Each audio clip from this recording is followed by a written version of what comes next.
ફળોના રાજા કેરીને કમોસમી વરસાદ અને એક્સપોર્ટ પર રોકનું ગ્રહણ લાગતા ખેડૂતો અને વેપારીઓ મુસીબતમાં મુકાય તેવી ભીતિ સેવાઈ રહી છે। ઉનાળાની શરૂઆત વચ્ચે કમોસમી વરસાદથી કેરીની આવકમાં ભારે ઘટાડો જોવા મળ્યો છે। સાથે સાથે કેરીનો એક્સપોર્ટ બંધ થતા ખેડૂતો અને વેપારીઓની હાલત કફોડી બની ગઈ છે। બજારમાં હાલ કેરીની આવકમાં જેટલો જોઈએ તેટલો વધારો દેખાતો નથી। બજારોમાં માત્ર 30% કેરી આવી છે, જેના કારણે ભાવ પણ મોંઘો થઈ ગયો છે। જોકે કેરીની આવક ઘટતા વેપારીઓ અને ખેડૂતો વિમાસણમાં મુકાઈ ગયા છે। કમોસમી વરસાદની માર તથા એક્સપોર્ટ પર રોક ખેડૂતો વેપારીઓ માટે પડતા માથે પાટું જેવું બની રહે તેમ લાગે છે। ભરૂચ એપીએમસીમાં પણ કેરીની આવક ઘટી છે। એપીએમસીના હોદ્દેદારોનું માનવું છે કે કેરીનું એક્સપોર્ટ બંધ થતા વેપારીઓ કરતા ખેડૂતોને વધુ નુકસાન થશે।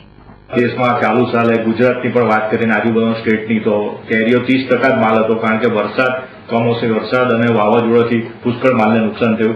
એમાં પાછું એક્સપોર્ટ બંધ થયું, એ ઓર મુશ્કેલી ઉભી થવાની ખેડૂતો માટે। કેરીઓ જે નુકસાન થયું છે, આપણે એક તો 30% માલ હતો, એક્સપોર્ટ બંધ થશે એટલે એ પાછો માલ હિન્દુસ્તાનના બધા જ માર્કેટોમાં પાછો ઠલવવાનો, રિટર્ન આવતા 20-30% નુકસાન પણ થવાનું, કારણ કે પેરિસેબલ આઇટમ છે।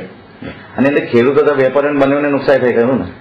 વેપારીઓને તો નુકસાનનો બહુ પ્રશ્ન નહીં આવે, કારણ કે વેપારી તો અહીંયા જે હોલસેલનો માલ આવે કમિશન પર વેચી આપે છે, જે કિંમત પર, એટલે ખેડૂતો માલ જ નથી તો કમિશન વેપારીઓને પણ નથી મળવાનું। તો બીજી તરફ વેપારીઓ પણ મૂંઝવણમાં મુકાઈ ગયા છે।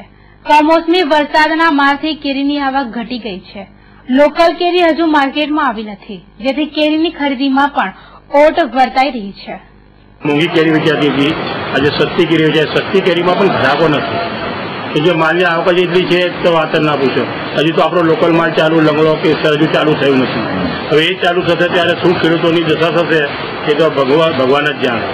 માલ પડી રહ્યો શું નુકસાન થાય વેપારીઓ દ્વારા ખેડૂતોને?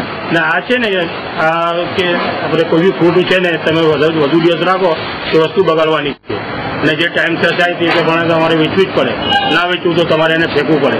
આમાં ખેડૂતોને બી નુકસાન છે, વેપારીને બી નુકસાન છે, આર્થિક રીતે નુકસાન જ જેવું તમે સમજો તો વધારે છે।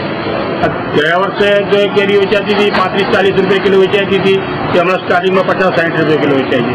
હવે પાછી બજાર બગડી જશે ત્યારે 30-35 રૂપિયા કિલો થઈ જશે।